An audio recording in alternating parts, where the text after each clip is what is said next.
Բարև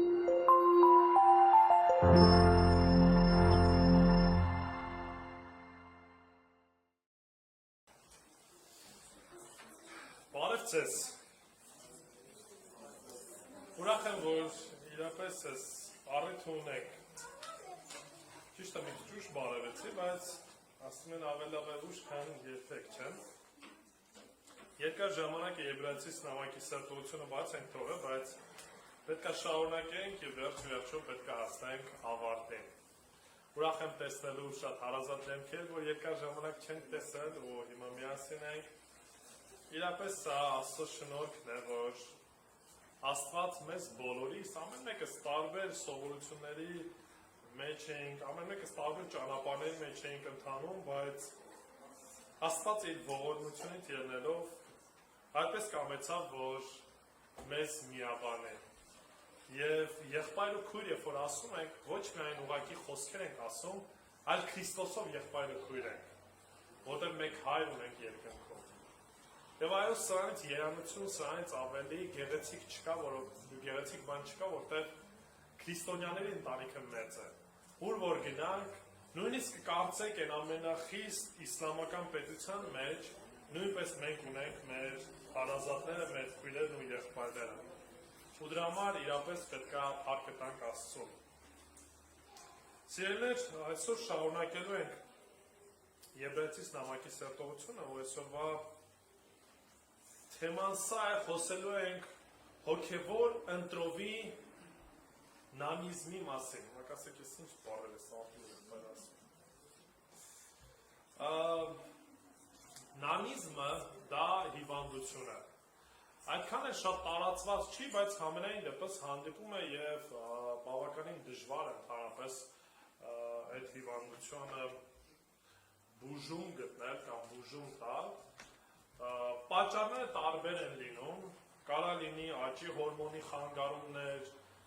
որոշակի սննդանյութերի պակասի հետ կապված,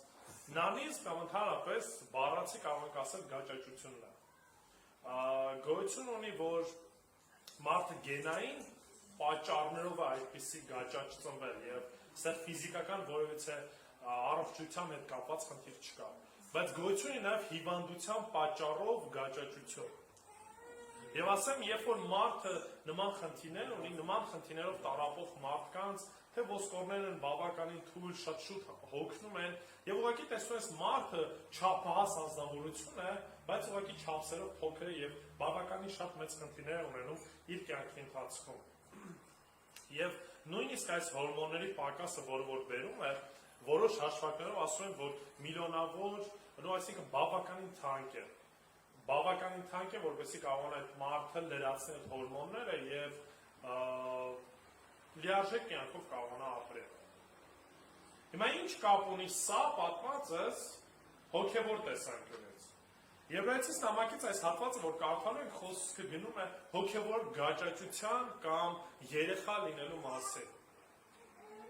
Եվ եթե մի դեպքում մենք ֆիզիկական գաճաճության հետ կապված ծնողները կամ ընդհանրապես շրջապատող մարդիկ բավականին ուշադրություն են դարձնում այս խնդրին, ցավոք սրտի հոգևոր գաճաճության հետ կապված մարդիկ ուշադրություն չեն դարձնում, համարելով դա նորմալ երևույթ, կամ դե ինչ կարևոր է, որ ես հոգեպես աճեմ, կամ ուշադրություն չեն դարձնում դրա վրա, կամ էլ միգուցե չգիտեն էլ, որ հոգեպես գաճաճ է։ Եվ այսօր պատգամի ընթացքում անդրադառնալ ենք 4 ախտանիշների, որ Աստծո խոսքը բնութագրում է հոգևոր գաճաճությունը։ Նպատակս մեկն է, որպեսզի ամեն մեկս քննենք այս բոլոր հատվածները ու տեսնենք, արդյոք մեր կյանքում առկա է հոգևոր գաճաճություն, թե ոչ։ Եվ ամենավերջում նաև կխոսենք, թե ինչպես կարելի է այդ գաճաճությունից դուրս գալ։ Որտեղ մի բան է հասկանալ խնդիրը, բայց երկրորդ բանը նա է, որ ունենք ցանկություն եւ գործենք, որպեսզի այդ վիճակից ինչ անենք, դուրս գանք։ Եկեք բացենք Եբրայեցիս 5-րդ գլուխ, Եբրայեցիս 5, կարդալու ենք 11-ից 14 համարները։ Եբրայեցիս 5, կարդալու ենք 11-ից 14 համարները։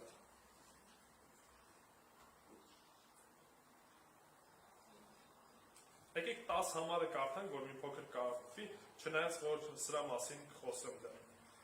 Ու Աստծո կողմից անվանվեց Քրիստոսի մասին, քահանայապետ ըստ Մելքիսեդեկի կարգի։ Ում մասին շատ բան ունենք ասելու, որ դժվար է մեկնել, որովհետև ձեր լսելիքները բթացած են։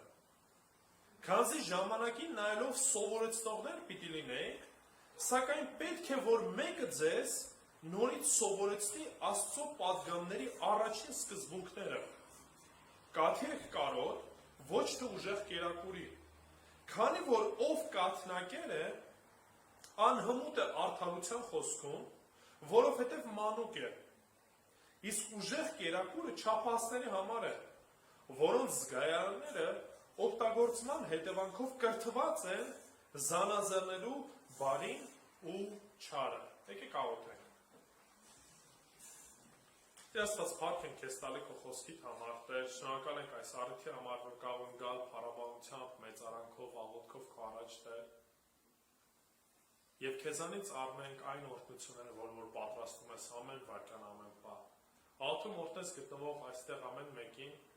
եւ օգնես, որ Տեր քո խոսքդ հասանալի եւ հասկանալի լինի մեզ, Տեր Աստված։ Դու խոսիր մեզ այդ Սուրբ Հոգով, դու մեկնիր խոսքը եւ օգնիր, որ այս խոսքը նպաստի մեր հոգեվոր աճին, Տեր Աստված, որ այս խոսքը փոփոխություն բերի մեր կյանքում եւ ամեն ինչի փառքը լինի ուղղված քեզ, մեր Տեր ու Փրկիչ։ Ամեն։ Տեսեք, եթե ֆիզիկական հիվանդության դեպքում մարդը ինքը չի ընտրել, որպեսզի այդ ձևի մարմին կամ այդ ձևի խնդիր ունենա, երկրորդ դեպքում հետևյալ անձնավորությունները կամ եբրայցիների հեղինակի ուղղված ունկնդիրները իրանք էին ընտրել այդ վիճակում գտնվելը։ Դրա մասին կարդում ենք հենց առաջին հատվածից, երբ որ ասում է ում մասին շատ բան ունենք, արդեն խոսել ենք Քրիստոսի քահանապետ լինելու մասին, եւ հեղինակը ցանկություն ունենալով էլ ավելի շատ մանրամասնելու, նրանց հանդիմանում է, որ ցավոք սրտի դեռևս ձեր ականջները ինչ են? Ինչ խոսք հանդը օգտագործում? Բթացած են լսելու։ Հիմա առաջին հայացքից կարող ասեք, դրանք ինչ մեղք ունեն, որ իրանց ականջն այդպեսին։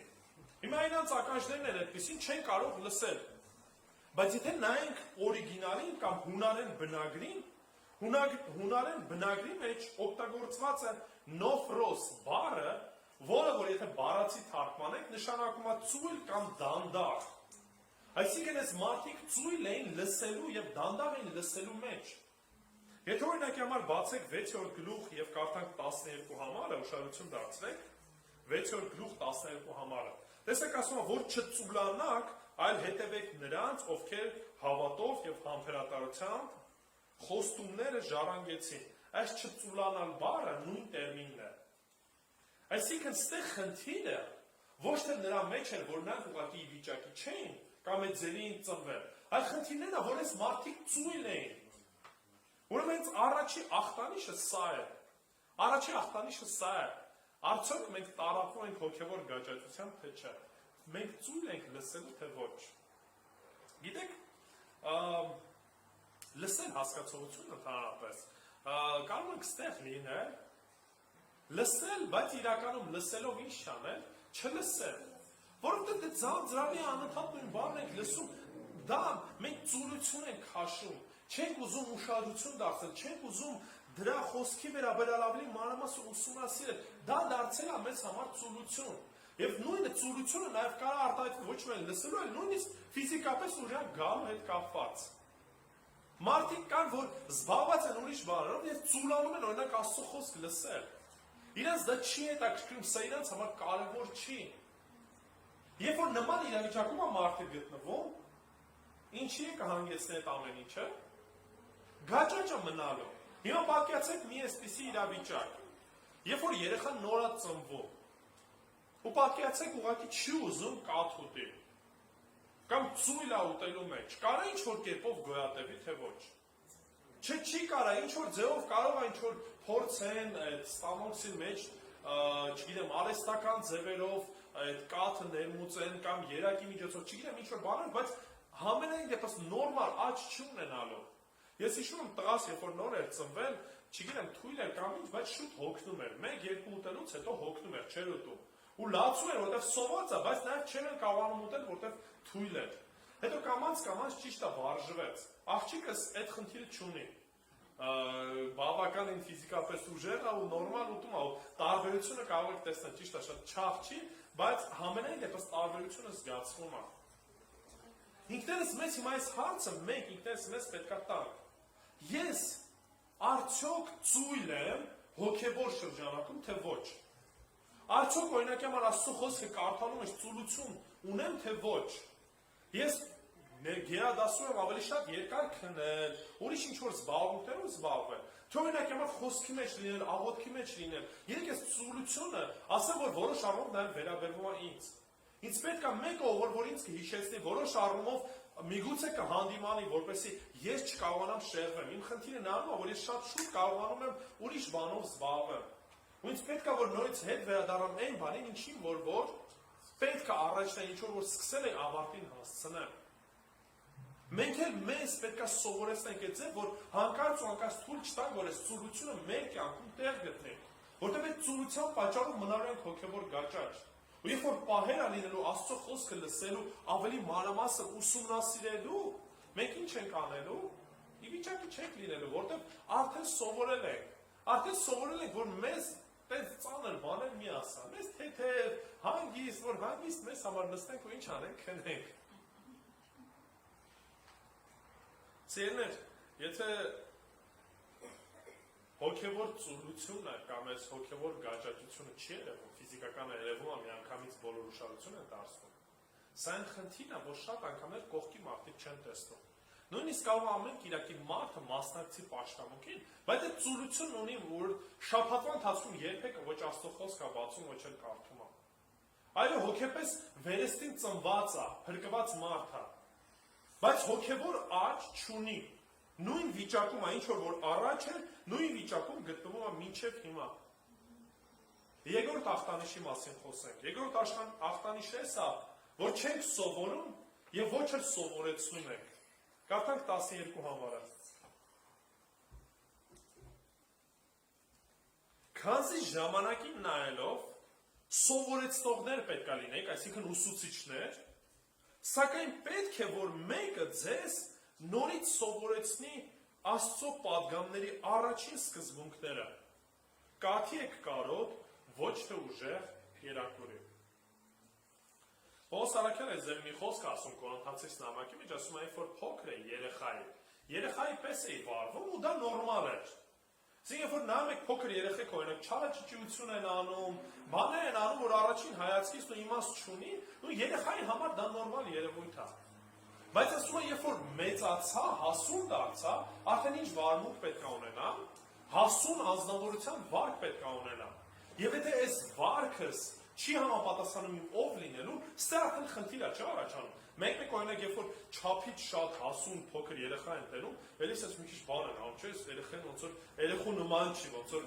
մեծացած փոքրացած մեծ է։ Չէ, դա էլ է մի քիչ անսովոր մարդու համար։ Բայց հիմա պատկերացեք, եթե մեծ անձնավորություն լինի, հասուն անձնավորություն լինի, բայց վարքը ինչպիսին լինի, երեխայի։ Սա արդեն հարգանք չի վայելելու հետևել անձնավորությունը, որտեղ լուրջ չեն վերաբերվելու այդ մարդուն։ Հիմա ստեղ ինչ է ասում, հետաքրքիր մի բառ ասում է ժամանակին նայելով ինչ պետք է լինենք, ուսուցիչներ պետք է լինենք, բայց մինչև հիմա ինչ եք կարող, ասում են սկիզբը ամենապարզ բաների, ինչի մասին, որ արդեն պետք է որ իմանայք։ Երեխան երբ որ ծնվում է, բացի կաթից ուրիշ բան չի կարող ուտել։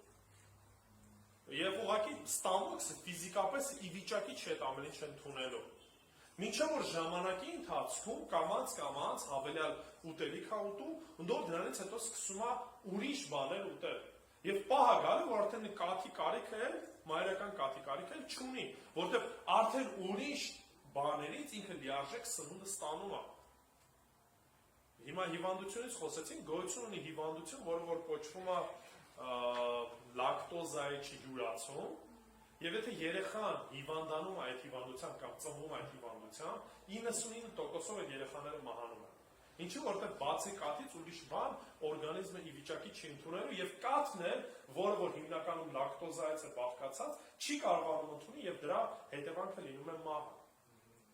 Ցավոք սրտի եմ ասում, շատ քրիստոնյաներ կան, որ այս վիճակում են գտնվում եւ համարը մահացած վիճակում, ավակի ծնվել է,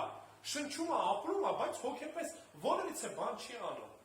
Սովորական աշխարհիկ մարդու պես է ապրում, բայց ուղղակի փրկված է։ Ձեր մարդկանց Աստծո խոսքն անվանում է դժողքից կամ կրակից խանձված, որ փրկվել են, բայց ինչ որ մի արդյունքի չեն հասել, այդպես փոքր են մնացել են, երեխա մնացել են։ Ժամանակին նայելով ինքս ինձ մի հատ հարց տամ։ Օրինակի համար, կես տարի առաջ ուր էի հոգևոր կյանքիս մեջ, հիմա ուր եմ։ Ինչ որ փոփոխություն կա, թե ոչ, թե միշտ նույն տեղում եմ։ Տեսեք, եթե խոսքը գնում օրինակ մենակ պաշտամունքին գնալու, մի տարի առաջ էի պաշտամունքին գալի, հիմա էլ ես գալի, ինչ փոխվեց։ Խոսքը լսում ես, արդեն քանի կիրակ ենք ունեցել, ասենք 10-20 քարոզ ես լսել, 30 քարոզ ես լսել, բայց որևիցե բան կյանքիդ մեջ չի փոխում։ Ոնց քարոզը լսում ես, տենց էլ լսում ես, ու քո համար նույն շարունակում ես քո կյանքը։ Այսինքն կյանքիդ մեջ ինչ կա, փոփոխություն կա, թե չէ։ Ինքդ քեզ այս հարցը հիմա տուր։ Ես հիշեմ ինձ 1 տարի առաջ, եթե արդեն Աստծուն ճանաչում եմ 2 տարի, 3 տարի, հետ գնամ ու հարցնեմ, Արտուրը 2008 թվականին որտեղ էր, հիմա որտեղ է, աճ կա թե չկա, թե նույն տեղում ենք դոփում, եթե նույն տեղում ենք դոփում, սիրելիներ, սա նորից արդեն ինչ է, անհանգստանալու տեղիք է տալիս։ Ես իրավունք չունեմ նույն տեղում լինելու։ Ես իրավունք չունեմ նույն տեղում դոփելու։ Երեխան, ինչպես որ հայտնի Գալուս Սահակյանն էր ասում, ինչ պետք է անի, պետք է մեծանա։ Հիմա մենք էլ որպես հոգևորներ, մենք կարիք ունենք ինչ անելու, հոգեպես աճելու, որտեղ Տերը մեզ դրա մեջ է կանչում։ Եթե մենք հոգեպես գաճաճ ենք մնում, մենք Աստծո փառքի համար պտուղ չենք բերելու։ Հիմա երեխայից ես շատ բան կարամ երեխայից պահանջեմ։ Ասենք ինչ-որ լուրջ գործի գնամ, ասեմ, չգիտեմ, մեքենան պատրաստի, որ գնում ենք կամ գնա տունը հարդարի, նման բաներ կարամ լուրջ ինչ-որ հարցերում կարամ դիմեմ։ Կարամ խնդրեմ իմ 3 տարեկան տղայից, որ հոգ տանի 6 ամսական աղջկաս համար։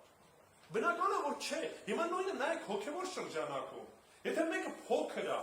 նորածին է, ոնց կարա հոգ տանի ուրիշի մասին։ Ինքը կարիք ունի հոգ տանելու։ Ուստեղ ինչ է ասում։ Ասում դուք կարիք ունեք, դեռևս են առաջի բաները, խոսենք Աստվածաշնչի մասին, որ գիտեք ինչ պետք է կարդանք, պետք է աղոթենք, ով է Աստված, ինչ եկավ Քրիստոս խաչոց, գիտեք, ես ամենապարզ բաները։ Ես սրանց մասին գիտեմ, թե ոչ։ Սա ինձ համար նորություն է, թե ոչ, ես կարիք ունեմ, ես ուզում եմ աճեմ ավելի Աստծո խոսքի մեջ, թե ոչ։ Եթե ես այս հարցը չեմ տալիս ինձ, մնալու եմ նույն տեղում շատ անգամներ, տեսեք, եթե խոսքը գնում է օրինակ մենակ կիրակի օրվա հետ կապված, ես չեմ կարող իմանալ շատ դեպքերում ձեր հոգևոր հասունությունը։ Ինչու որտեղ շատ դեպքերում վատ է, բայց սա է իրականությունը։ Մենք շատ ժամանակ չունենք իրար հետ անցկացնելու, որպեսզի տեսնենք ամեն մեկս որտեղ է։ Բայց համենայն դեպս դուք շատ ավելի լավ գիտեք ձեր հոգևոր վիճակը որտեղ է։ Ինչքանով է հասանելի ձեզ Աստծո խոսքը։ Ինչքանով այն հետաքրքիր։ Ինչքանով եմ օրինակ նույն երկրորդ հարցը տուր, այն ինչ որ այսքան սովորել եմ, կա ինչ որ մեկը, որ ես սովորեցնում եմ։ Անկեղծ ձեռքը դիր սրտի վրա ասա, կա մեկը, որ ես այսօր Աստծո խոսքը եմ սովորեցնում։ Ոստե կարևոր է, ոչ թե սովորեցնում իմ տրամաբանությամբ, իմ մտածելակերպով, այլ սովորեցնում եմ Աստծո խոսքը, որտեղ ամեն մեկը ինչ որ բան սովորեցնում է։ Աշխարհիկ մարդիկ են իրար սովորեցնում ինչ որ բան։ Ինչ եմ սովորեցնում ես, որտեղ եմ հասել իմ ուսմանս մեջ։ Տիմոթեոս նամակի մեջ երկրորդ գլուխ, երկրորդ Տիմոթեոս 2:2-ի մեջ Պողոս առաքյալն այս խոսքն ասում։ Ասում այն ինչ որ լսեցիք ինձ, փոխանցիր հավատարիմ մարդկանց, որպեսզի նրանք էլ իրենց հերթին ինչ անեն, սովորեցնեն ուրիշներին։ Այս խոսքը մեզ պահելու համար չի։ Այո, երբ որ լսում ենք, մեր կյանքում պետք է գործածենք, կիրառենք, որ չլինենք ուղղակի Հակոբոսի նման մեռած հավատացյալներ, որ ուղղակի ասում ենք անունով հավատ ունենք, հավատում ենք, լսում ենք, բայց չեն գործածում։ Բայց երկրորդ բանը նաև ասում են ինչ որ լսել ես ինչ պետք է անենք, փոխանցենք։ Եթե մնա մեր մեջ փտելու է, գիտեք, ջուրը երբ որ երկար ժամանակ միտեղ մնում է, փտում է։ Երբ որ խոսքը մենակ լսում ենք, գիտություն ստանում ենք, չգիտենք ինչ անենք, ինչ ենք սկսում անել, բողոքել, բամբասել, էսի լավ չէր, քարոզը լավ չէր, երգը լավ չէր, սաղմոսը լավ չէր, պաշտամունքը երկար էր, այս եկեղեցում այս ձև են վարվում, մյուս եկեղեցում այս ձև են վարվում։ Սկսում ենք ինչ անել, բողոքել, որտեղ իրակես ծառայության մեջ չենք, մենք չենք փոխանցում, ուրիշ բաներով ենք սկսում զբաղվել։ Գիտեք, երբ սկսեցի մանավանդ բավականին ուշադրությամբ ուսումնասիրել խոսքը, երբ որ գնացի ավետարանության ու մարդիկ սկսեցին հարցեր տալ։ Որտեղ երբ որ մարդը քեզ հարց է տալի, գիտի որ հոգևոր ես, պետք է ինչ-որ կերպով ինչ անես, պատասխան տաս, չէ՞։ Ու եթե այդ պատասխանը մի քիչ լավ չես տալիս, դու ինքդ էլ ես հասկանում, որ սենց մի քիչ տեսակ ծռած ինչ-որ բան ես, հետո ինչ ես անում, գնում ես ուզում ես դու պատասխանը իմանաս, որտեղ վաղ մյուս օրը մեկ ուրիշ այդ նույն հարցը կարա տա։ Բայց եթե օրինակ ավետարանությամբ չես զբաղվում, ոչինչ բան չես անում, դու նույնիսկ չգիտես էլ այդ հարցի մասին ոչ մտածում ես, ոչը։ Բայց եթե սովորեցնես, պետք է նաև ինքդ ինչ անես, սովորես, որտեղ ինչ որ տեղից պետք է դուրս գա։ Ուրեմն երկրորդ ախտանիշը սա է, որ ոչ սովորեցնում ենք, ոչ էլ սովորում ենք։ Երրորդը ձանձրանում ենք խոսքից։ 13-րդ համարը։ Ասում է, քանի որ ով կաթնակեր է, անհմուտ է արդարության խոսքում, որովհետև մանուկ է։ Եթե հիմա վերցնենք երեխայի տեսանկյունից, երեխան ուղղակի ստամոքսը ֆիզիկապես ի վիճակի չի մարսելու ծանր կամ մի քիչ ավելի հասուն ուտելիք, միս կամ ուրիշ ինչ-որ բաներ։ Եթե նայենք հոգևոր տեսանկյունից, վստահ եմ, որ բոլորդ էլ սրա միջով անցել եք եւ լսել եք սրա մասին։ Որ շատերը կան ասում են, երբ որ Աստվածաշունչ եմ կարդում, քունը ստանում է, հոգնում եմ։ Քարոզի ժամանակ ձանձրանում եմ, ես էլ եմ շատ մարդկանց տերում, ովքեր որ քարոզի ժամանակ քնում են, կամ ձանձրանում են խոսքից, անհետաքրքիր է։ Ինչի, որտեղ այս ականջը, ինչ չի, սովոր չի լսելու։ Երբ որ դու փորձառություն ունես, արդեն լսել ես, խոսքի մեջ ես, ամբողջ օրը, շաբաթվա կտրվածքով, շաբաթը 7 օր լսել ես, հիմա ինչ ես անում, արդեն ականջը սովոր ես սրան։ Բայց եթե ամբողջ շաբաթվա ընթացքում չես լսել, ու եկել է կիրակի օրը խոսք ես լսում, շատ հարցերում դժվար է լինելու քեզ, ինչ ես անելու, ձանձրանալու ես, որտեղ վարժեցված չի քո մարմինը։ Դու հոգեպես պատրաստ չես այդ կերակուրը ընդունելու։ Դրա համար Եբրայեցիս նամակի հեղինակն ասում է, գիտեք ինչի չեք կարողանում մարսել, որտեղ կաթին եք կարոտ, որտեղ պինդ կերակուրին դեռևս սովոր չեք։ Աստծո խոսքն ասում է, ձեր անձերը վարժեցրեք, ինչով, Աստված պաշտությամբ։ Սպորտսմենները սրա մասին շատ լավ գիտեն։ Միանգամից օրինակի համար, ովքեր որ սպորտով զբաղվել են, օրինակ հիմա բերեն ֆուտբոլիստներին։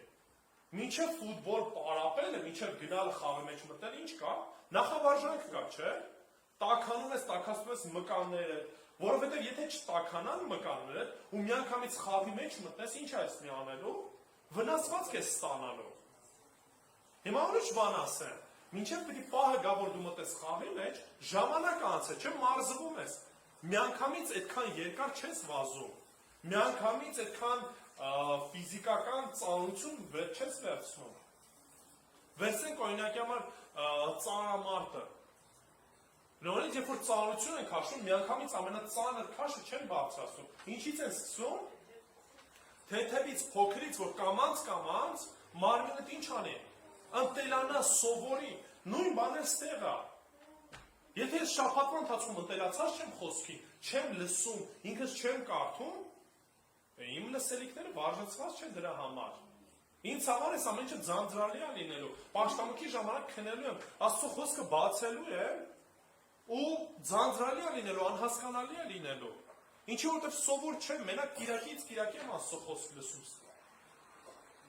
Ու ինքներս հիմա մեզ այս հարցը պետք է տան, ինչքանով է իմ ականջիս համար խոսքը ձանձրալի թե ոչ։ Հիմա կարանք ասենք, դե դի կախված է նաև քարոզիչներից, չէ՞։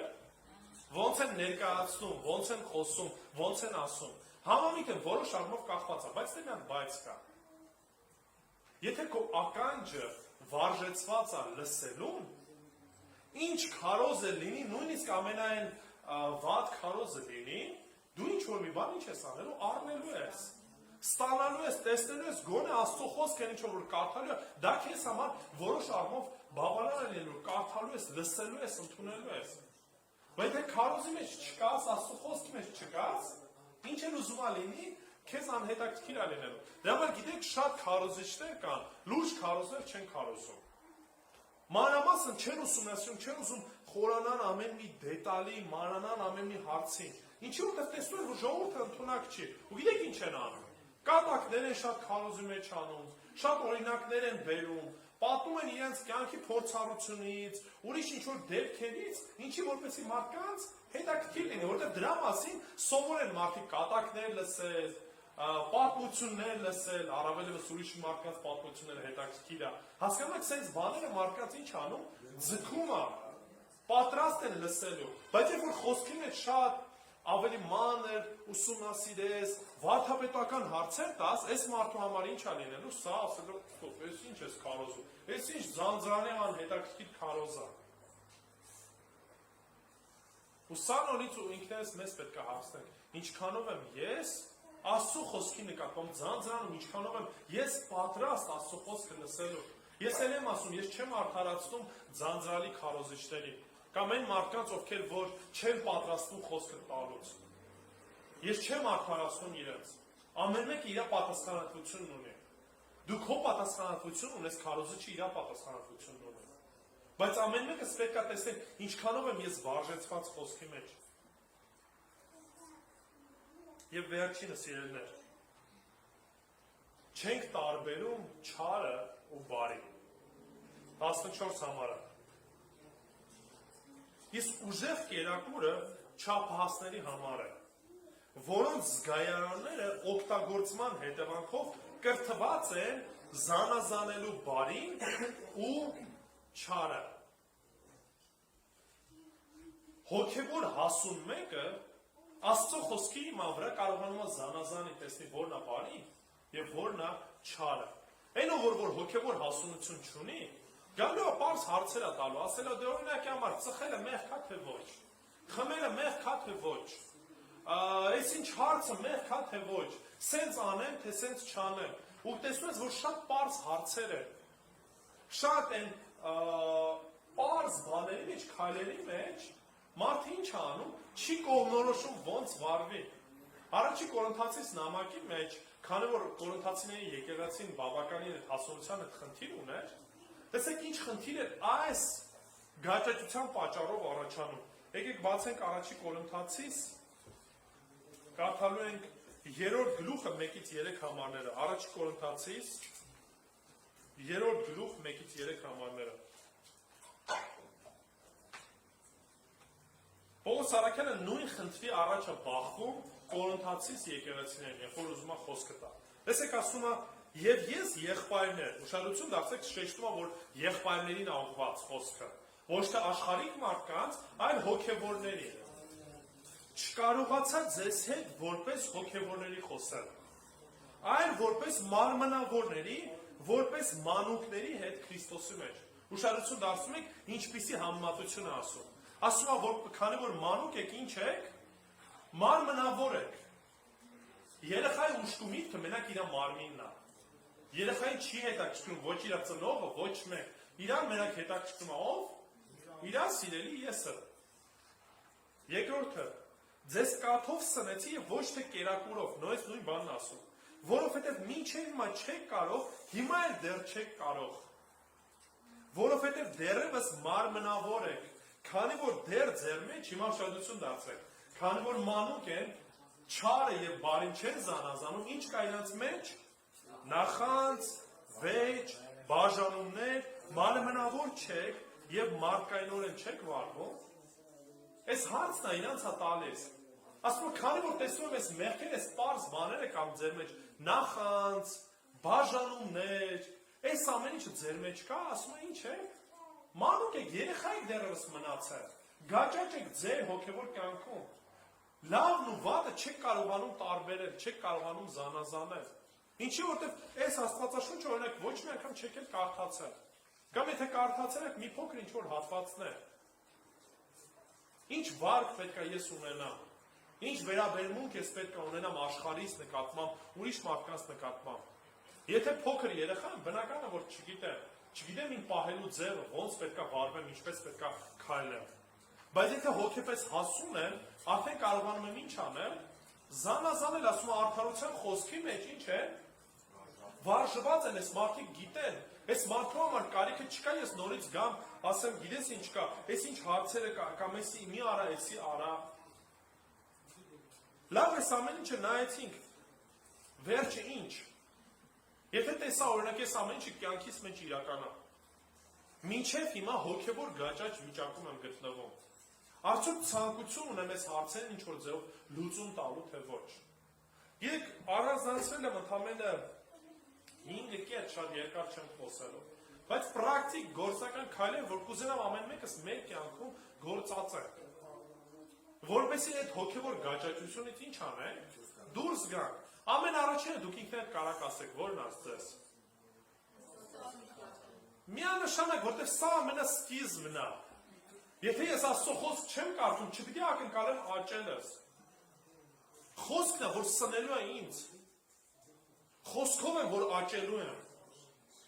Եթե խոսքը կյանքից մեջ տեղ չունի, ինչ ուզում եք արեք, հավատացում եմ ձեզ հոգեպես չեք աճելու։ Հավատալու եք ամեն մի լսածին։ Չեք կարողանալու զանազանել ոչ մի բան։ Ճիշտը սխալից ու Աստծո կամքը խառնելու եք ձեր կամքի հետ։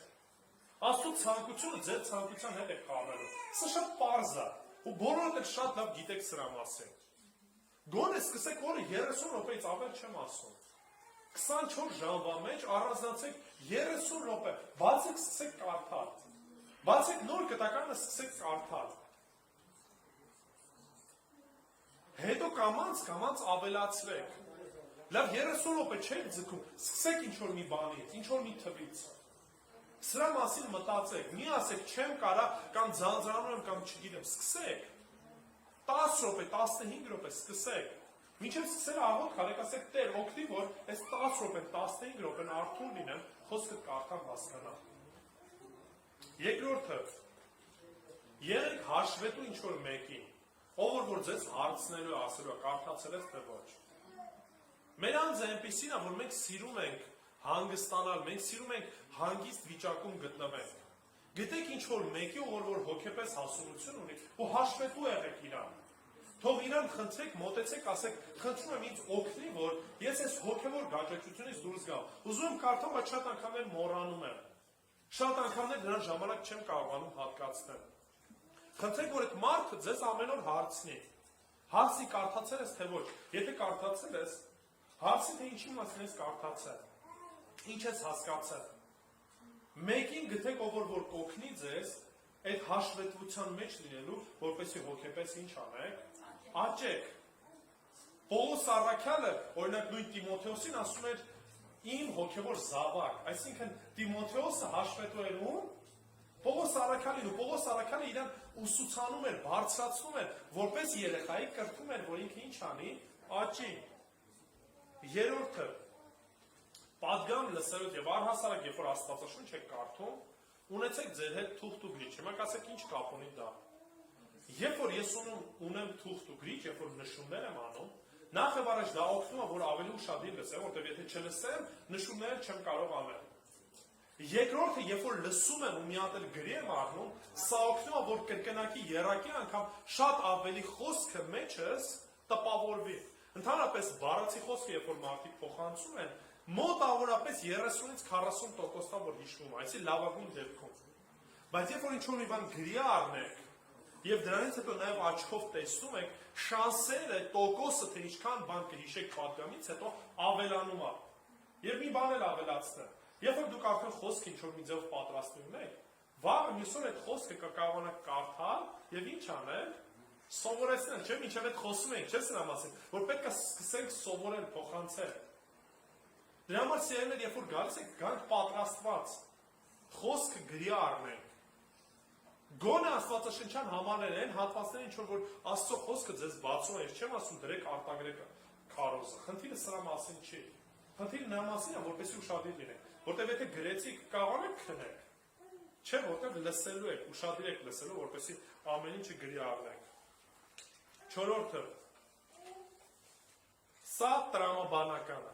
Ներկա եղեք պաշտամունքներն եւ ուղղակի այն վայրերում, որտեղ որ Աստծո խոսքը քարոզվում։ Եթե ես ձանձրանում եմ, եթե ես ժամանակը չունեմ պաշտամունքին մասնակցելու, սերտողություններին մասնակցելու, բնական է, որ ուղղակի ինչ-որ մի բան չեմ լսելու, որ դրանով աճեմ, չէ՞։ Ոչ կարդում եմ, ոչ լսում եմ, որտեղից պետք է սովորեմ, որտեղ պետք է աճեմ, որտեղ պետք է ձևավորվեմ որպես անձնավորություն։ 5-րդը։ Կարդացեք լավ գրականություն։ Այսօր փառք Աստծուն կամաց ճիշտ է, դեռ շատ գրականություն չունենք հոգևոր, բայց համենայն դեպս կամաց թարգմանվում են եւ ունենք լավ գրականություն։ Հոգևոր գրականություն։ Այն մարդկանց ում որ ճանաչում ենք, այն մարդիկ ովքեր որ Աստծո խոսքի մեջ ուղիղ են, վերցեք սկսեք կարդալ։ Ավելի դժվար է կարդացվում, քան թե գեղարվեստական գիրքը, բայց համենայն դեպս սա օգնելու է ձեզ որպեսզի հոգևոր ձևավորվեք։ Հարցերի մասին քննարկեք, կարդաք այնպիսի բաների մասին, որի մասին որ դուք չեք ինքներդ մտածում։ Շատ մարդիկ կան ասում են, դե ինձ Աստվածաշունչը բավական է, թող Սուրբ Հոգին ինձ կմեկնի։ Ուրիշ հարց տա։ Երբ որ այդ մարդը գրել է, հոգևոր մարդը գրել է, ով է իրան ներշնչը, ով է օգնել, որ այդ մարդը գրել է այդ գիրքը։ Աստված չէ, այս քարոզն էլ որ պատրաստել եմ, այնպես չի որ այստեղ Արտուրն է մենակ ինչ որ անում է։ Ես աղոթք եմ անում, որպեսզի Տերը առաջնորդի, Տերը օգնի, որպեսզի խոսքը պատրաստեմ։ Սուրբ Հոգին ինչպես որ խոսում է ձեզ հետ, նույնպես նաև խոսում է ինձ հետ։ Ու խոսում է մնացած հեղինակների հետ։ Հետևաբար Աստված նաև կարող խոսի հոգևոր գրականության միջոցով։ Եվ սա հետ մերթենք նաև գոյություն ունի ամենավերջին նայեք քարոզներ։ Լսեք քարոզներ, լսեք ուրիշ քարոզիչների, ինչի որպեսզի ընդհանուր շատ հարցերում ավելի զարգացած ենք հոգևոր հարցերի մեջ։ Բայց նույնիսկ ուշադիր եղեք, թե ում քարոզներն եք լսում։ Որտեղ այսօր ինչ-ինչ համացանցում ինչ քարոզներ, ինչ ասես կա։ Դրա համար նորից, եթե դուք վստահ չեք, տվյալ քարոզիչը ճշմարտությունն է քարոզում, թե ոչ, հարցեք այն մարդկանց, ովքեր որ այդ հարցում որոշակի փորձառություն ունեն։ Բայց այս բաները կատարեք, որպեսզի այդ հոգևոր գաճաճությունից դուրս գանք։ Նորից հիշենք մի քանիսը կամ տեսնենք ով է հիշում։ Առաջինը որն է, պետք է կարդանք Աստծո խոսքը, երկրորդը հաշվետու լինենք, ինչ որ մեկը որ օգնելու է մեզ հոգեպես աճելու, բարձրանալու։ Երրորդը թուղթ ու գրիչ գրենք, ուշադիր լինենք, ինչ որ նշումներ անենք, որպեսզի դրանից հետո օգտագործենք եւ սովորեցնենք ուրիշներին։ Չորրորդը ֆիզիկապես պետք է ներկա լինենք պաշտամունքներին, սերտողություններին, պետք է ձգտում ունենանք, ցանկություն ունենանք։ Մեր մարմինը սիրում է բազկաթոռին բազմել եւ հանգստանալ։ Ոչ մի բան չանեմ, մենակ թե առավոտից իրգում սա անեմ։ Սա մեր էությունն է, մենք ուզում ենք ձգտենք։ Դրա համար Պողոս Արաքյանն ասում է, վարժեցրեք ձեր անձերը, ձգտեք դեպի սրա, սովորեցրեք։ 5-րդը Կարդանք լավ գրականություն, հոգևոր գրականություն, կարդանք, սերտենք։ Եվ 6-րդը նաև ուրիշ հնարավորություն է լսենք քարոզներ։ Քարոզներ, նայենք, լսենք քարոզներ։ Որպեսզի այդ հոգևոր գաճաճությունից ինչ անենք, դուրս գանք։ Եվ բնական է այս ամեն ինչի մեջ պետք է խնդրենք, որ Աստված մեզ առաջնորդի։ Որովհետև եթե Տերը չաճեցնի, եթե Տերը չբարձրացնի, որևիցե բանի մեր չենք էլ կարողանալու հասնել։ Եկեք աղոթենք սիրելիներ ու խնդրենք, որ իրապես Տերը օգնի, որ այս հիվանդությունից, հոգևոր հիվանդությունից դուրս գանք։ Աղոթենք։ Տեր Աստված, փառք ենք քեզ տալիս քո խոսքիդ համար։ Շնորհակալ ենք ով Հայր, որ դու շարունակում ես հոգ տանել մեզ։ Նույնիսկ այն ժամանակ, երբ հոգեպես մանուկ ենք եւ այնպիսի բաներ ենք անում, որ քեզ չի հաճեցնում, Տեր։ Ների որ շատ անգամներ այս հարցին ուշադրություն չենք դարձնում, ավելի ուշադրություն ենք դարձնում մեր ֆիզիկական կարիքներին, մեր ֆիզիկական մարմնին, Տեր, Բայց հոգևորը երկրորդական ենք դարձել մեր կյանքում, Տեր։ Ների, որ խոսքի հարկ տված ժամանակը չենք դարձնում։ Ների, որ այն վայրերը, որտեղ որ խոսքդ է քարոզում, այն վայրերը կամ այն մարդիկ, ովքեր որ խոսքդ են ուսումնասիրում, փոխանցում, Տեր, մենք ականջ չունենք լսելու եւ ձանձրանում ենք եւ ցանկություն չունենք ու չենք էլ անում, Տեր Աստված։ Աղոթում ով Հայր, որ օգնես, որ իրապես հասուն լինենք, Տեր։ Հասուն լինենք մեր հավատքի մեջ, Տեր։ Հասուն լինենք մեր քայլերի, մեր խոսքի, մեր ծառայության մեջ, Տեր, օգնի, որ չմնանք նույն տեղում, Տեր Աստված։ Դու չես ցանկանում, որ մենք ուղղակի ազատ ու կնդիրներ լինենք, այլ ցանկանում ես, որ ամեն մեկս էլ ներգրաված լինենք քո փառքի տարածման մեջ, Տեր։ Ամեն մեկիս էլ տաղանդներ ու շնորհներ ես տվել, ուստի օգնի, որ գործածենք քո փառքի համար, Տեր։ Միաբանիր մեզ, ով Հայր, քո խոսքի շուրջ եւ օգնի, որ հիմա էլ, Տեր Աստված, երբ որ միասին հաղորդություն ենք ընդունելու, Տեր, ունենանք այս հասունությունը, խոսքդ լսելու,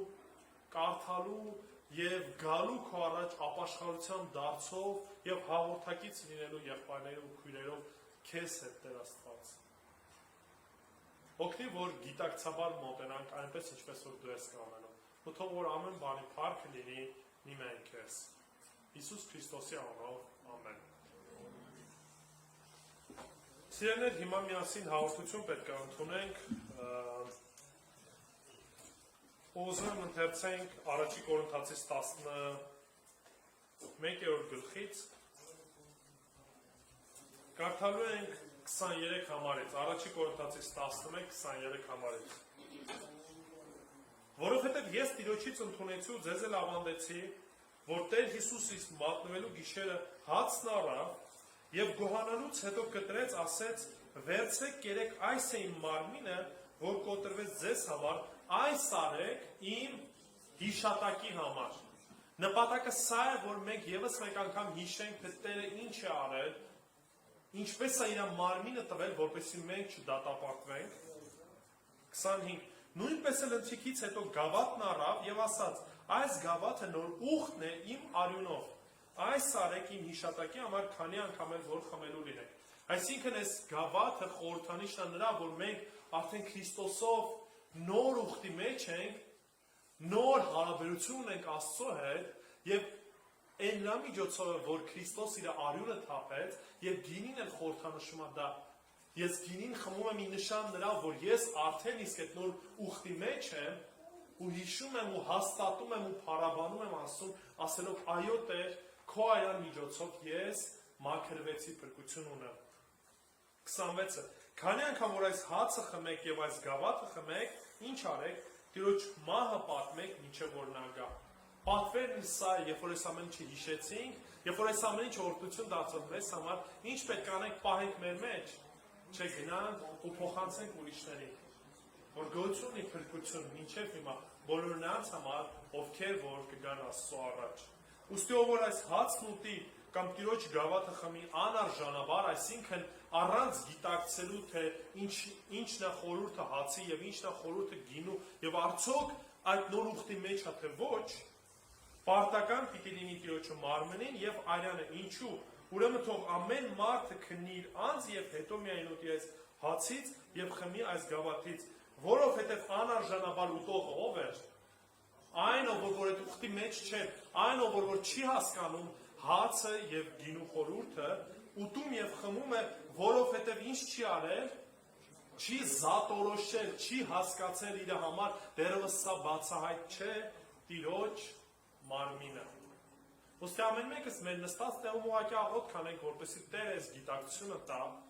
որպեսզի այս հաղորդության պաշտամունքը կամ հաղորդության պահը եւս մեկ պաշտամունքի հնարավորություն լինի։ Ասելու Տեր, շնորհակալ ենք այն ամենի համար, որ մեր կյանքում արել ես։ Ու այդ ժամանակ եղբայրներին խնդրեմ կգան առաջ ու հացը մանր կկտրտեն, մանր կկտրտեն, մեծ կտորներ որ չլա։ Ու դրանից հետո կմոտենան։ Ով որ պետք է հաղորդություն ընդունի, խնդրեմ ոտքի կանգնեք, որպեսզի եղբայրները իմանան, թե ում են մոտենալու։ Եկեք մեր նստած տեղում ուղղակի աղոթ կանենք։